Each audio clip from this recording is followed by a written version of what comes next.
This is Let's Get Real with your realtor hosts, Mallory Myers and Rob Calabro, talking real life and real estate.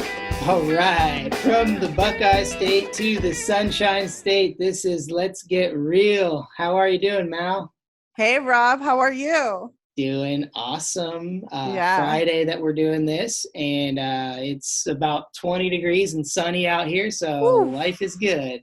Wow, it's I think it's 65-ish here, a little gloomy. So outside it kind of looks like Ohio, but and it's cool to us. Like the other morning, it was 40-ish, somewhere around the 40s, and it's put on a beanie weather. It's put on your big coat because it feels like it's 20 degrees down here. Sounds terrible. Sounds terrible. I'm sure nobody's golfing or anything. Here's that tiny violin. I know. Nobody feels sorry for me. So we do have a pretty great lineup as far as topics go today. I know the first thing we're going to touch on is the popular buyer love letters thing that's been happening over the last few years. We're going to dive in a little bit about what's happening with interest rates, especially since they've taken a little hike over the last week or so. And then we are talking about appraisal gaps, which is a huge topic in real estate right now. Yeah. Let's get into this one. It's going to be meaty. Yeah. So, okay. I'll give a quick synopsis of what this whole buyer love letter thing is, and then you can kind of add in your thoughts on it. So, when you're making an offer on a property, multiple offers, a lot of times what we'll see is buyers will submit a letter to the seller telling them why they want to buy their house. We love this house. It'll be great for our family. Our work is only 5 minutes away, all these things. And it's supposed to tap into the emotions of the seller. So when the seller has 10 offers and they're all within $1,000 of each other, they pick the one that, they feel a connection to. They have emotions in their house, and they say, hey, we want to share the, emotions. But the issue that we've seen over the last couple of years in people doing that is there's the thought is that there could be some sort of fair housing violation. If you're choosing one buyer over another buyer because of something that would violate fair housing. Now that's where the topic of debate comes in. And I guess I'll let you go from there and tell me what you think of the buyer lover. Is it a buyer love letter? Is it a good idea? Does it work? And have you used it before? Yes. So the love letter, it's a sensitive subject to some, in regards to what you said about the fair housing. I use it all the time. I have definitely gotten accepted offers because of the love letter. I think that it's incredibly crucial to do right now when you are up against an average of 6 to 10 other offers. If they're all very similar, how are you going to decide? And I think it really helps if, say, the seller has lived in the house for 30 years. It's a very emotional to them. They're tied to the home. They've raised a family in the house, and they have an investor offering $350 and a first-time home buyer couple who's expecting their first baby offering for the same amount. Say the investor's cash, say the first-time home buyers are financed with the exact same amount. Most likely the seller who has lived there for 30 years and receives my offer with a personal letter from my first-time home buyers with a little cute little paragraph about why they love their home, why they're excited to call it home, versus the investor, they're most likely going to go with my clients because they know, hey, I'm leaving this home and I'm giving it to somebody else who's going to be raising their family in this home, versus, oh yeah, I'll sell it to a guy for $350 who's going to turn around and sell it for $400. All he's in here for is to make a buck. Mm-hmm. Yes. So I 100% agree with you on that. It does work. I have firsthand seen it work, but it doesn't always work. It's not a guarantee. It doesn't always. And so for me, when I'm talking to my clients about it, especially, I won't suggest it on every single situation. And some buyers maybe don't want to do it or don't feel like they have the creative juices to write a very emotional letter, whatever, that's totally up to them. But in certain situations, I'll definitely suggest it. And as a buyer, it can't hurt you, right? Unless it's something that, I can't imagine we plan to do a meth lab in this house. Will you please accept our offer? Yeah, I can't imagine you put something in there that would hurt your situation, but will it hurt? Will it help? That's up for the individual seller and the individual selling situation. So that's what I always tell my clients. It certainly can't hurt. We might as well. And then when you're representing the seller, that's when the debate comes in, right? Do we, as a listing agent, should I present these letters to the seller? Am I putting them at risk? And, my feeling had been over the last, few years as these love letters became more and more popular was I will happily send them off with my buyer offers, but I prefer not to be a part of sending them to my sellers when we're, negotiating a seller offer, because, I don't want to put them in a position where they could violate fair housing because of information they were presented. But here's what I think, or here's what I read recently in an article. I think you and I might have both read this article. I'm not sure. But basically it was, I believe it was in Seattle, there was a lawsuit that basically stated there are no statistics or no certain cases that actually prove that these love letters are violating fair housing. We can't tie this to any increase in fair housing violations because of this occurrence, which if that is the case, then that changes it a little bit for me. I haven't seen the data for the state of Ohio, so I don't know for sure. So I'll definitely err on the side of caution personally. But if somebody would present to me the information that says, nobody is using a love letter to violate fair housing, then I would think twice about whether I have an issue presenting it to a seller or not. Yeah, I down here it's Fight Club, right? Like you're fighting for the offers, you're doing whatever it takes. We're submitting the love letters, we're getting creative with our offers, but the love letters help. And it's kind of personal preference if you're going to be a listing agent that presents it, to be honest. I mean, it's I've had an agent that says, I'm not submitting your love letter. It's, it's against fair housing. And I've had agents that straight up sent my love letter along with our offer, complimented it, and then presented it to their seller. And they selected our offer because they felt a connection with my client, and the terms and everything else about the offer still made them happy. So it was kind of a win-win. It made them feel good about moving forward with a buyer because of the personal connection, and the offer was still a good offer. Right. I submit the whole thing to the seller. Here's this offer, full attachment, love letter, offer, pre-approval letter, next, and let them decide.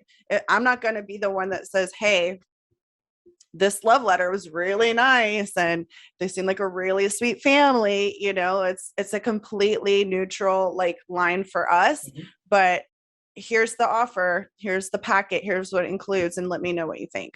Yeah, you've got to be smart about it. And going back to what you said just a second ago, of course it helps, but it's not gonna, it's not gonna make the difference for most sellers. It's not gonna make the difference between thousands of dollars. Or the difference between having to negotiate repairs and not negotiate repairs, right, or the difference between an appraisal gap and no appraisal gap, which is something we're going to discuss here in a minute. But but if it's really a tight race and the seller just doesn't know, well, these offers are all about the same, what am I supposed to do? Sure, I think it definitely could help. And yeah, for you and I, we can't take these letters and analyze them ourselves and say, well, this family seems better than this family. So that is definitely not a situation you want to be in. Not at all. But I think it's a great concept. I think it's an opportunity too for the buyers to have a little fun with it. Brag about your family, brag about what makes you a a great candidate for that, buying the house Mm-hmm. and why you're going to love and enjoy the house, I think that's pretty awesome. So Yeah. I'd say go for it if we're in that competitive situation and it's something that we think can help. Yeah. And back to the point of the lawsuit, I don't even think anything happened. Like, I don't recall it being a fair housing issue, Mm-hmm. and then like you said, statistically, I really don't think there's ever been a case where it's really been won that it was against fair housing. So it's like, well, nobody is really going to go fight for that.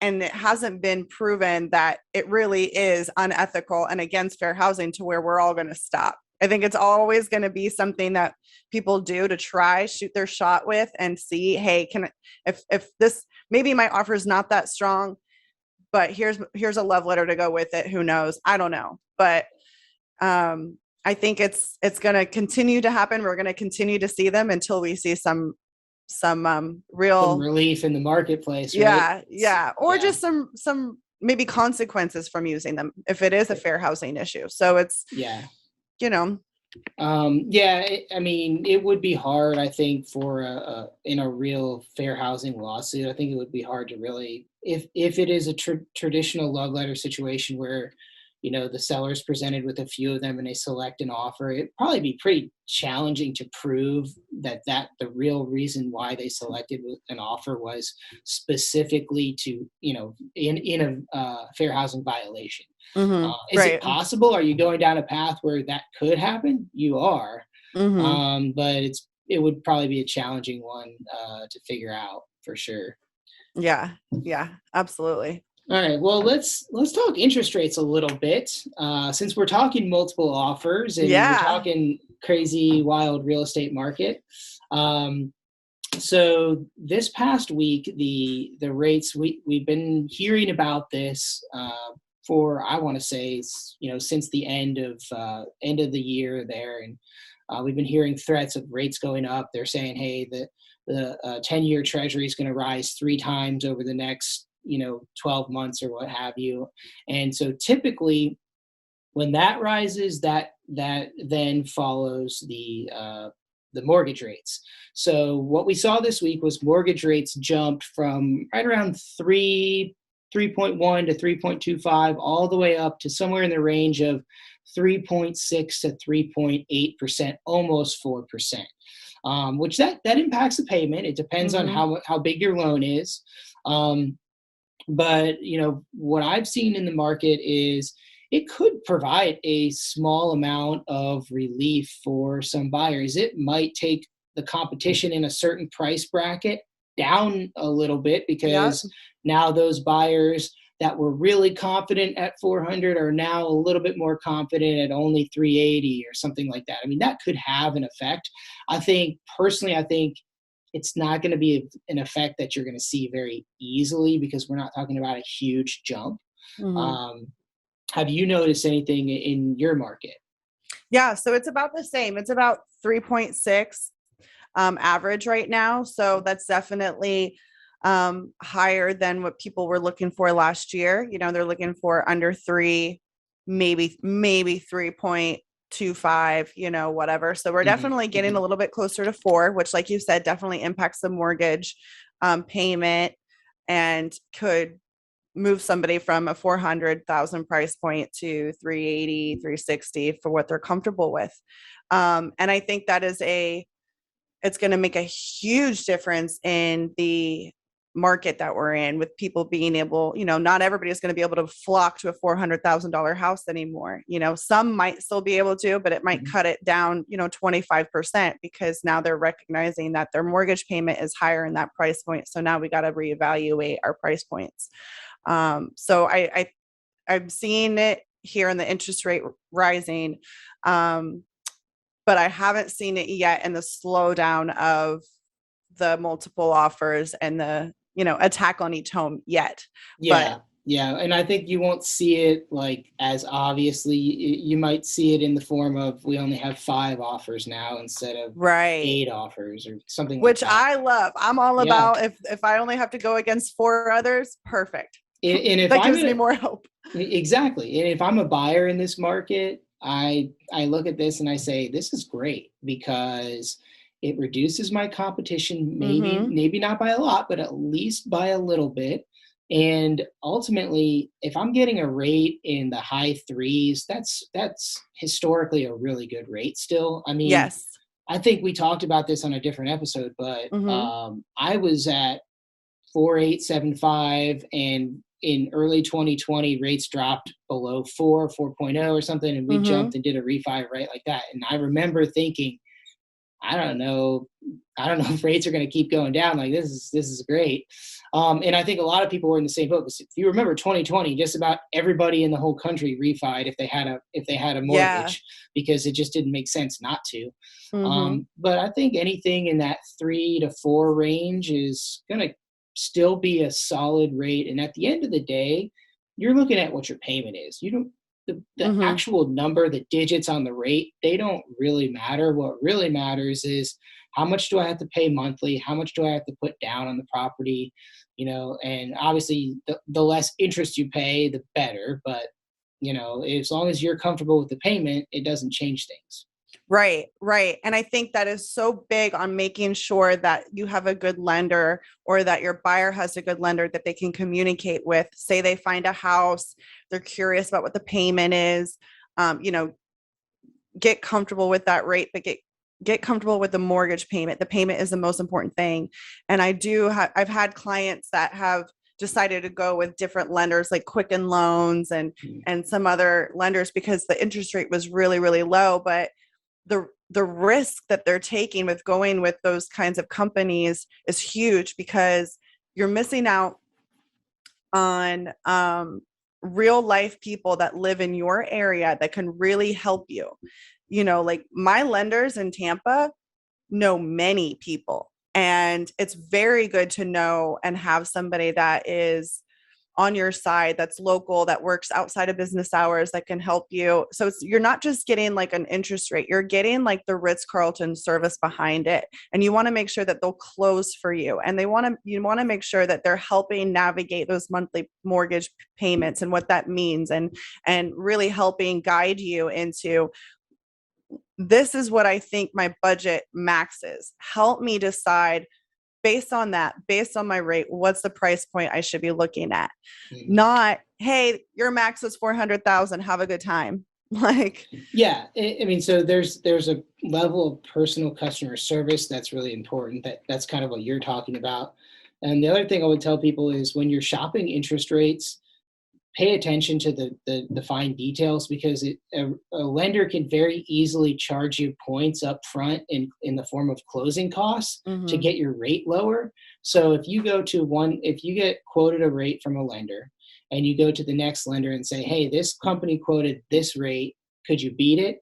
They may very well be able to beat it and just charge you up front. So you've got to factor in all of your closing costs that are associated, because a lot of times rate can be heavily impacted by the closing costs or the points being paid or not being paid.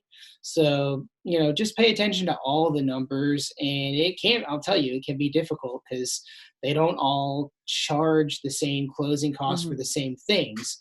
And so just because you think you're getting a better deal from one than the other doesn't mean you really are. Right. You got to look at everything and evaluate it. That being said, I would encourage people to check, you should have a lender that you know and that you trust and that you want to work with. But it doesn't mean that you can't compare their rate to another lender and just make sure everything is in line. Absolutely. I have suggestion. I have a preferred lender I work with. I have 2 preferred lenders. I can give you all the information you need to connect you with people I trust. But if you want to go out there, go for it. Like, find somebody that you feel comfortable working with, because this is your investment. It's not my investment. Right. I'm here to be your professional advisor along the way and to help you get your goal, but it's not my money. So yep. I'm going to respect every decision. At the end of the day, they're making the payments, not you. So absolutely. Yeah. So, I mean, let me ask you this question.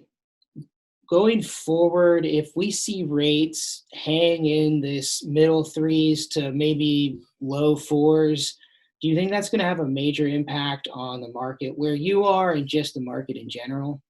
I don't. I think that especially with rent increasing so incredibly much and not really seeing that statistic on it lowering, and it leveling out, I think that we have to continue to educate them that 3.6 to 4 is normal. What we got in 2020 and 2021 was not normal. So please remember that if you see a 3.6 or, it's kind of inching closer to that 3.6 area, that's normal. It doesn't mean you're getting screwed on a higher rate. It just means we're kind of starting to level out back to reality. What people got last year and the year before that was awesome. They lucked out. They got a really great deal. They took advantage of the market, but the market changes and you kind of have to adjust with it. Yeah, and ultimately it might be healthier for the market and for inflation and all these other things to have these. I assume that the reason we're getting rate increases is to try to control some of the inflation and control some of the, not just inflation of goods, but the inflation of the housing prices, because housing prices have been going up drastically over the last couple of years, and that's not normal to the market. So even though it is normal for homes to appreciate in value over time, it's the rate of appreciation that we have seen in the last 2 to 3 years has been much above the norm, I would say. Right. Well, the norm is like 5%, and we were seeing 24, 25%. So we have talked about that in a couple episodes ago, where we're starting to expect a 5% increase again, nothing like 20%. So again, it's, I've had a couple conversations with the last week of buyers saying they're scared, they're scared to move forward on buying because of the level of how fast it's increasing, and they're afraid they're not going to find something. But it's very important to educate, the buyers of, don't be scared. It's not going to be as crazy as it has been. We're starting to kind of level out, more inventory, higher interest rates. Is all in your favor. Like you said, it's not scary for the buyer. It's actually going to be in your favor. Yeah. The way I look at it is it's kind of good for both parties, right? Yeah. A little relief for the buyer. The seller is still getting good appreciation. The market's not tanking, and I haven't seen, outside of maybe some predictions of some random things. Like, I really haven't seen any of the major economic firms or reliable sources predicting some kind of a crazy drop off in home values. Obviously, we know we can't predict the market in the future, but I think the market's really strong right now, and it appears that we're heading in a good direction. Maybe balancing out a little bit, but ultimately still keeping a strong market. Yep, absolutely. But again, don't wait. Just let's start the process now. Oh yeah. And there's many reasons for that, not just the market, but part of the reason for that in this market is it takes longer, which we've discussed in the past. I just was having that conversation with a client this morning. Was, they're looking to buy a house. They have a lease. It ends midsummer. And the reality is, we're early in the year. We're about 6 months away from that. It takes, in this market, you want to have the leverage. So you want to be able to give the seller time, like we've discussed, possession after closing, if it's a possibility. And 2, it just straight up takes longer to look at houses, find a house, negotiate a price, or make multiple offers on multiple houses, and finally lock one down, which you will do. If you're in the market and you're putting in the effort, you will. And so if you're 6 months out, it may not be a bad time to be really jumping in the market.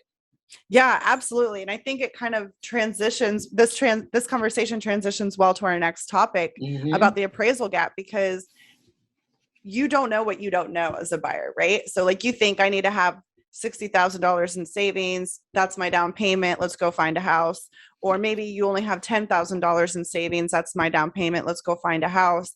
But there's a lot more things that it takes to win in this market, such as the appraisal gap. So if your lease is up in July and you're talking to us in January, February, maybe it's because you need to save more money to be able to win these offers. Hopefully we won't have this kind of market in July. Hopefully we'll see some relief much sooner than that. However, it's great to prepare now because maybe you need to save more money to be able to be aggressive to actually win these deals versus shooting your shot and continuing to not have enough money. But, we're just going to try. Let's prepare. Let's see what you need. And let's discuss what the finances look like. And do you have what it takes to possibly win, like covering the appraisal gap?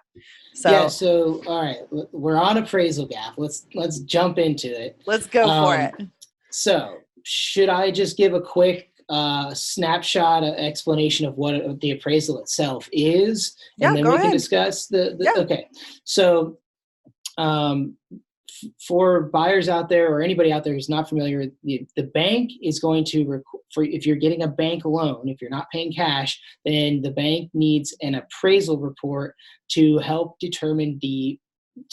them secure their investment. Their investment is the property you're buying, and what the appraisal does is it provides an opinion of value on the property, and the goal is that the opinion of value is at or above the purchase price that you've agreed on in your contract. So as long as that happens, then the bank says, okay, great, we will lend on this asset because our outside opinion told us that value is equal to what you're paying. So it's a secure asset. But what we're seeing in this market is people offering above the list price to a certain extent makes it less likely that the property might appraise, or appraise at or above value, which means that if it appraises below value, traditionally what would happen is the buyer and the seller would renegotiate the purchase price, and they would either reduce the price to the appraised value or they would maybe meet in the middle. But in this market, it behooves you to offer to cover that cost out of your own pocket as a buyer to make your offer stronger against competitors. And what that does for the seller is it just reassures them that they're getting the price you agreed to pay. That they're not going to have to reduce their price in the future because of the appraisal. Yep, absolutely. And just in case people are curious of how does that outside opinion get that number, right? Yeah. So like you said, it's an opinion of value. So the appraiser, what a life he must live right now. Because, talk about job security. But the appraiser is getting this ticket, right, to say, hey, go check out this house. Here are the comps nearby. Comps are, say it's a 3-bedroom, 2-bath house listed at $350. They're only going to look at 3-bedroom, 2-bath homes within half a mile to a mile of that area.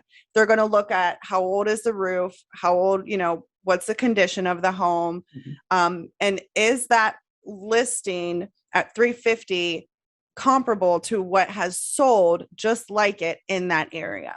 Right. Sold in the past. So like within the last 3 months, right? Right. So they're going to take a look at that. They're going to justify to see if it's worth the lender giving you the money for the home, letting you borrow the money for the home. Is it worth their investment, like you said? So the opinion of value comes in where it just depends on who the person is who thinks that, yeah, it's priced right. It's under contract for what it should be. I agree with it. Because oftentimes we'll get appraisals back where it's just at what we're under contract for. Maybe $1,000 more. It's like, yes, you got a little bit of equity. Yeah. But and that's just because he's agreeing with what we're under contract for. Right. But it could be a property where, and I've had this happen where I'm under contract on a home. It's listed for $550. And it's a basic home. It's okay. But the backyard and pool, stunning. Amazing. So they listed it at $550. We went under contract for $550. and the appraisal came back $50,000 under. Yikes.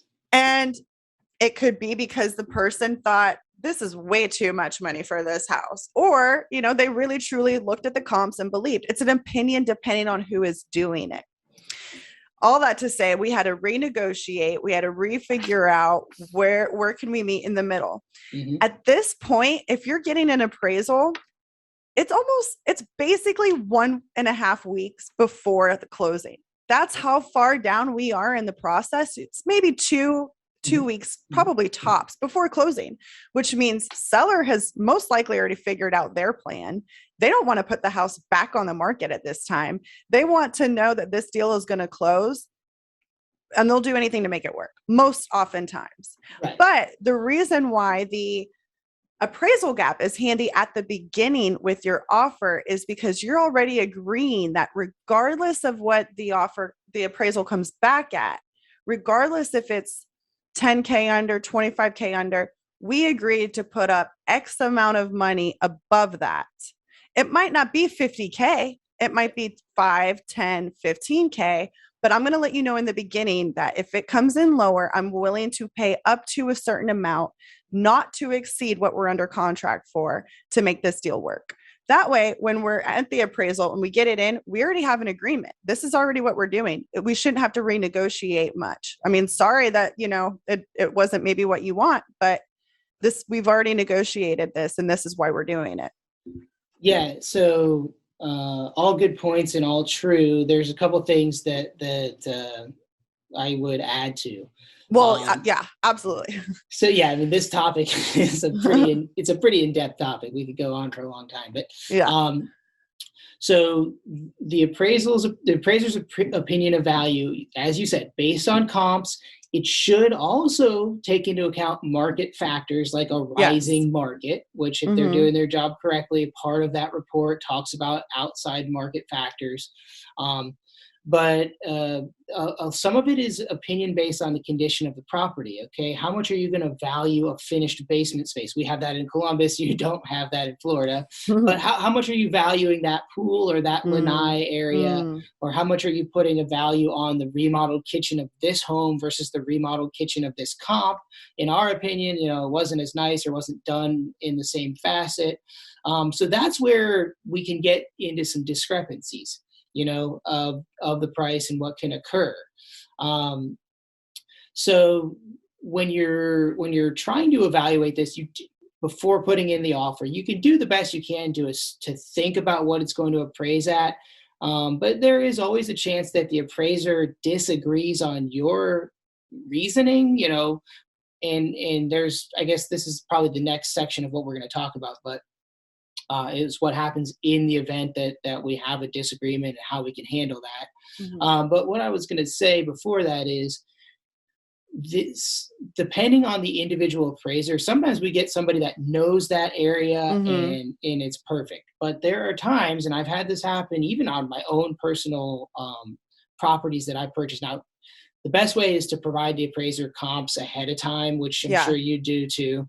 But if you get an appraiser from across town that isn't super familiar with a certain neighborhood, they may not know that, there's an unwritten dividing line on this street to that street, that house is over here. Now they should be able to look at the numbers and realize that, these houses sell for less than that house. And you might have already guessed this. I'm thinking about a specific neighborhood in Columbus. But my point is this: if you happen to get like the appraisers are busy, you can't get somebody in there, and you happen to get somebody from outside of the area, it's possible that they make a mistake. I mean, that's why it's considered an opinion of value. It's not it's not factual. It's just an opinion. Right. Now, so the next thing would be what happens. Let's say that we don't do an appraisal gap, and we're going to take it from there. What are the buyer's options if the appraisal comes in short? And we can either A, renegotiate the price, or B, I mean, we can, and I have had success doing this, you can do an appraisal appeal. Now you have to make sure that you are on the same page with the seller of the property, and that you get an extension probably to make sure we have time to do the appeal. And if you provide the right information, you could get it appealed. But the thing to think about is the appraiser's probably not going to change their opinion because of your opinion. Like, I think this basement is worth more than that basement, or I think this patio is nicer than that patio. Where you can get them to change their opinion would be on factual things, like you made an error on the finished square footage. I had this happen in a specific property once, where we were looking at the comps, and they credited a finished basement in one property and gave it a certain value. And the property we were in contract on had a finished basement. Turns out, you could tell by looking at the photos, turns out this picture, this property that was used as a comp didn't have a finished basement. And I conferred that with the agent who sold it, and we provided the information to the appraiser, and they changed their report. So that's awesome. If you can find, now it takes a lot of work to do that. Yeah, it's a lot of work. And if you don't have the time in Columbus, the Board of Realtors contract, I think, only gives a 5-day period. So if you don't have the time, then you'll either have to negotiate within that 5 days without knowing what the appeal would be, or you get an extension. But in this market, like you said, most likely the sellers, if they're getting options to not have to deal with that part, they're not going to want to. Yeah. I remember back before all this craziness, where I don't know if Ohio, you're able to do this, but yes, you can contest, you can appeal the original appraisal, right? We also have the opportunity to go to a different lender if we have to. Say that appeal comes back and it's the appraiser sticks to it. You can, if you love the house, you're like, I will do anything to see if we can make this work. Go to a different lender, get another appraisal, get a completely different third party guy, and see if it matches. I've heard stories. I have not personally had to do this, but I've heard stories where the second lender, the second appraiser ends up being at contract price. So there are ways to keep fighting it and to not give up. But as we're discussing, it's this market and the appraisal gap. And what does that mean? So now that we've kind of overloaded you with the facts and the information about the appraiser and appraisals and how that works, what is the appraisal gap? So the appraisal gap is the lender is only going to give you the loan for what it appraises for. So if it appraises for $320 and you're under contract for $350, there's a $30K difference. You really want this house. So the difference, how do you make it up? Well, if you were offering at the beginning, we will pay up to $15K over appraised value, not to exceed purchase price. So you're only going to have to give $15K out of pocket for this deal. You're not going to have to pay $30, because that was what was agreed upon when you went under contract. We're only paying $15K. We're not paying the $30. And then if, say, it comes in $10K under, you're not having to pay $15. You're only paying the $10. So it's kind of just start giving them a promise that regardless of what the appraisal comes back at, out of pocket cash, we're going to give you this above appraised value to make this work. Now, it's important to point out, and it depends on how you word the appraisal gap language, but the way it's primarily done in Central Ohio, when you offer that max amount, like I'll pay up to $10,000 over the appraised value, and it appraises for $30,000 short, that doesn't obligate the seller to take your $10,000 deal. They could still terminate and go back, but it does not obligate you to pay the $30,000. So at max, you're paying that 10, and that's it, unless you decided you wanted to renegotiate for more, which, I mean, that would be I mean, I wouldn't say that it doesn't happen, because it does happen in this market, but it would be a pretty crazy situation. And I like to think at that point, they took your offer because it was the best, and that 10,000 was the part of the reason they took your offer. And if it came in 30,000 below and we have a $20,000 difference, I like to think that at that point in the contract, hopefully the sellers become more realistic about the value of the property, and we could negotiate to get them to take the $10,000 or something very close to that and not try to go back on the market. Because they go back on the market, then they got to do another appraisal, and it's not guaranteed that that new appraisal will, not be the same as this appraisal that they didn't agree with. So they're taking a lot of risk. Plus, depends on what you did with inspections. They might have to go back through and do inspections again, and nobody wants to have to go through another appraisal negotiation, another inspection negotiation, unless it's something guaranteed. Certain situations, I got a cash offer for a little bit more, I'll just go back and take that one. Right, okay? Right. Well, and then we can't change that. We did what we could, and at that point, you got to move on. But I think, go ahead. Oh, I was just going to say, I think that it has a stigma if they go back on the market, right? Like there's, that house and, came back on the market. I wonder what happened, as buyers see, like, so they're probably not going to get as much money anyway, because there's a stigma to it. They're going back on the market. And again, they're 3 weeks into the contract. They're probably already planning their move, what they're going to do, their move date, their mover schedules. They're already seeing the finish line at week 3. So I have had it happen, but very rarely had it happen where the appraisal came back low and nobody could come to an agreement. And the seller said, I'm out. I'm not accepting this. Let's go back on the market. I think that you can make it work. But in this market, part of your offer, the appraisal gap is like the cherry on the sundae. Yeah, you're right. It makes it a stronger offer. It guarantees the seller more money. And remember, if it works out the right way, and if the property appraises for our agreed upon purchase price, it actually doesn't impact the buyer's bottom line at all. Right. So it's a win-win. That's the ideal situation. But I think that in this market, it's an added tool that you have to make the decision as a buyer. Okay. Yeah. Does this property check all the boxes and then some? And if it does, then this might be a clause, part of the contract to consider to put you in the best position possible. If you're not sold on the house, then maybe we shouldn't be making an offer on it anyways.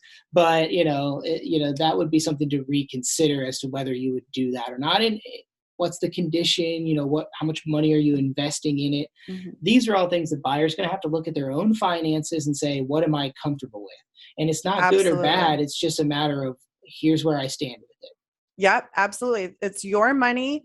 It's how important is this home to you? And I've shown buyers one home and they did not go above and beyond by doing the appraisal gap, by doing certain things. They just submitted a pretty decent higher offer and it didn't work. And then they found another house that they absolutely loved. They were like, I want to do whatever it takes to get this house. And they put in all their eggs in the basket, right? Like, I'm going to, as your professional who knows what is getting accepted in this market, I'm going to do my best to help get you that house by giving you the information on what's being accepted. I'll tell you about the appraisal gap. I'll tell you about the short inspection. I'll tell you about all these things.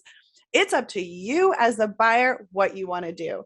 If you don't want to do certain things, I'm not offended. I'm going to do whatever you want. I'll submit whatever you want, but I just want to give you the tools, lay them all out, and you play the cards as you want to.